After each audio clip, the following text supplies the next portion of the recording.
السلام علیکم۔ آج پیر ہے جولائی کی 19 تاریخ۔ پاکستان میں اس وقت شام کے 7، بھارت میں 7:30 اور یہاں ہمارے اسٹوڈیوز کی گھڑیوں میں صبح کے 10 بج رہے ہیں۔ وائس آف امریکہ واشنگٹن کی اردو سروس سے میں ہوں خالد حمید، خبروں کے ایک بلیٹن کے ساتھ۔ افغان حکومت اور اقوام متحدہ نے افغانستان میں سفارتی مشنوں کے مشترکہ بیان کا خیر مقدم کیا ہے جو اتوار کے روز جاری کیا گیا، جس میں جنگ بندی اور طالبان کے حملوں کو روکنے کے لیے کہا گیا ہے۔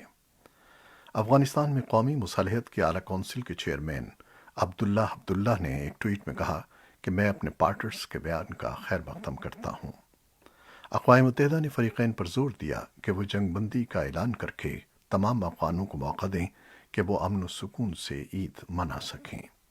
افغانستان میں قائم متعدد سفارتی مشنوں کے مشترکہ بیان میں طالبان کے جاری فوجی حملے فوری طور پر بند کرنے کے لیے کہا گیا ہے، جن کے سبب مسئلے کے سیاسی حل تک پہنچنے کی کوششیں ناکام ہو رہی ہیں اور شہری آبادی کو نقصان پہنچ رہا ہے اور وہ بے گھر ہو رہی ہیں۔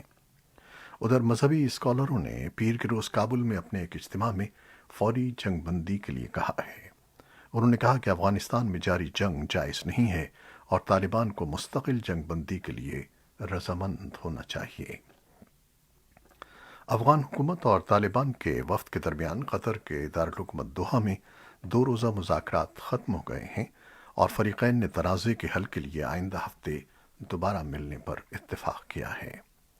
خبر رساں ادارے AFP کے مطابق اتوار کو مذاکرات کے اختتام پر مشترکہ بیان میں کہا گیا ہے کہ فریقین نے تنازع کے حل پر پہنچنے پر اتفاق کیا ہے اور اس سلسلے میں آئندہ ہفتے دوبارہ مذاکرات ہوں گے۔ مذاکرات سے قبل طالبان کے سربراہ ملا ہیبت اللہ اخندزادہ نے کہا تھا کہ وہ افغان تنازع کے پرامن سیاسی حل کے لیے تیار ہیں۔ انہوں نے افغان حکومت پر تنقید کرتے ہوئے کہا تھا کہ طالبان طویل جنگ کے خاتمے اور کسی نتیجے پر پہنچنے کے لیے پرعزم ہیں، لیکن مخالفین وقت ضائع کر رہے ہیں۔ افغان سیکورٹی فورسز کے ترجمان اجمل عمر شنواری نے دعویٰ کیا ہے کہ حکومت کی حامی فورسز نے طالبان کے خلاف 244 آپریشنز کیے ہیں، جن میں کئی اہم کمانڈرز سمیت 967 جنگجو مارے گئے ہیں۔ ترجمان نے دعویٰ کیا ہے کہ سیکورٹی فورسز نے طالبان کے قبضے میں جانے والے 24 اضلاع کا کنٹرول دوبارہ حاصل کر لیا ہے۔ گزشتہ کئی برسوں کے دوران عید کے موقع پر فریقین کی جانب سے جنگ بندی کا اعلان کیا جاتا ہے، تاہم اب تک طالبان رہنماؤں یا افغان حکومت کی طرف سے بیانات میں جنگ بندی کا کوئی ذکر نہیں کیا گیا۔ افغان حکومت اور طالبان جہاں ایک جانب مذاکرات کر رہے ہیں، وہیں افغانستان میں طالبان کی جانب سے مختلف شہروں پر قبضوں کا سلسلہ جاری ہے اور مقامی سیکورٹی فورسز سے جھڑپیں بھی ہو رہی ہیں۔ ایک اندازے کے مطابق طالبان 200 سے زیادہ اضلاع پر قبضہ کر چکے ہیں، جن میں کئی اہم سرحدی گزرگاہوں کے علاوہ اہم صوبائی دارالحکومتوں کا محاصرہ بھی شامل ہے۔ افغان حکومت کی طرف سے اسلام آباد میں افغان سفیر اور سفارتی عملے کی واپسی کے اعلان کے بعد وزیر خارجہ شاہ محمود قریشی نے اپنے افغان ہم منصب حنیف اتمر سے ٹیلی فونک رابطہ کیا ہے اور توقع ظاہر کی ہے کہ افغان حکومت اپنے فیصلے پر نظر ثانی کرے گی۔ دوسری جانب پاکستان نے کابل میں اپنے سفیر منصور احمد خان کو مشاورت کے لیے اسلام آباد طلب کر لیا ہے۔ تجزیہ کاروں کا کہنا ہے کہ اس مرحلے پر افغان حکومت کا یہ اقدام مسائل میں اضافے کا باعث بنے گا۔ اسلام آباد میں افغان سفیر کی صاحبزادی کے مبینہ اغوا کے معاملے کے بعد افغان سفارت خانے اور عملے کی سیکیورٹی میں اضافہ کر دیا گیا ہے۔ پاکستان نے بھارت کے وزیر خارجہ جے شنکر کے اس بیان کو FATF میں بھارت کے مبینہ منفی کردار سے متعلق پاکستان کے دیرینہ موقف کی تائید قرار دیا ہے، جس کے مطابق بھارت کے اعلیٰ سفارتکار نے دعویٰ کیا کہ نریندر مودی کی حکومت کی کوششوں کی وجہ سے پاکستان کو FATF کی گرے لسٹ میں برقرار رکھا گیا ہے۔ پاکستان کے دفتر خارجہ نے بھارت کے اعلیٰ سفارتکار کے بیان پر رد عمل ظاہر کرتے ہوئے کہا کہ پاکستان ہمیشہ عالمی برادری کے سامنے یہ معاملہ اٹھاتا رہا ہے کہ بھارت مبینہ طور پر FATF کو سیاسی مقاصد کے لیے استعمال کرتا ہے۔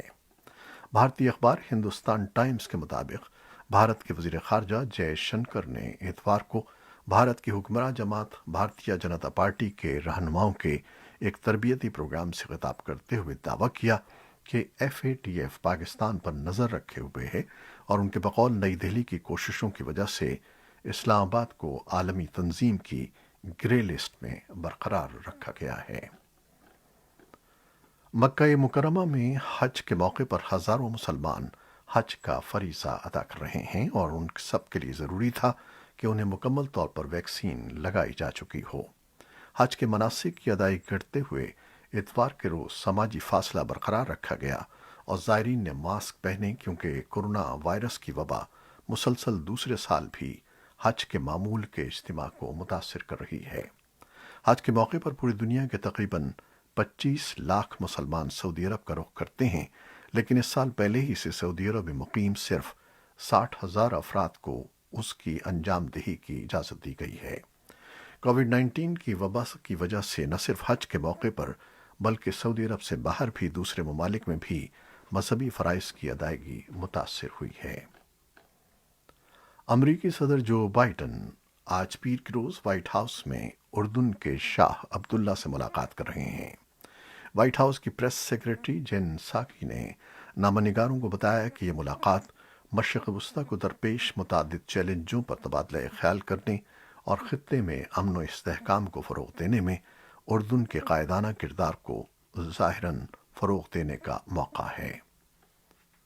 توقع ہے کہ اس ملاقات میں شام کی صورتحال پر تبادلہ خیال کیا جائے گا، جہاں ایک دہائی سے جاری لڑائی نے 10 لاکھ سے زائد شامی باشندوں کو اردن اور پڑوسی عراق جانے پر مجبور کر دیا ہے۔ شام کے صدر بشار الاسد نے رواں سال مئی میں انتخابات میں 95% ووٹ حاصل کرنے کا دعویٰ کیا تھا۔ اب انہوں نے شورش زدہ ملک کے صدر کا چوتھی بار حلف اٹھا لیا ہے۔ فرانسیسی خبر رساں ادارے AFP کے مطابق بشار الاسد نے آئین اور مسلمانوں کی مقدس کتاب قرآن پر حلف اٹھایا۔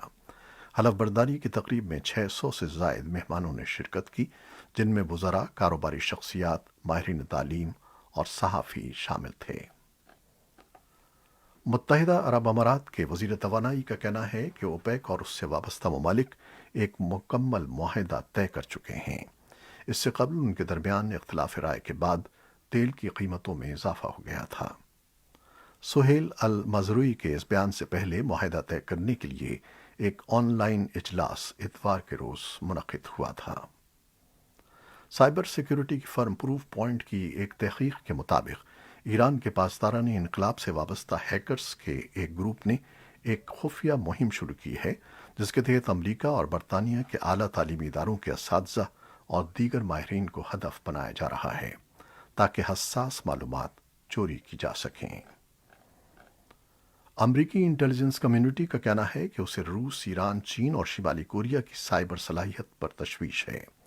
اپریل میں اپنے تازہ ترین جائزے میں انٹیلیجنس کا کہنا تھا کہ جارحانہ سائبر کارروائیوں کے لیے ایران کی آمادگی اور مہارت امریکہ اور اس کے اتحادی نیٹ ورکس اور اعداد و شمار کے تحفظ کے لیے انتہائی خطرے کا باعث ہیں۔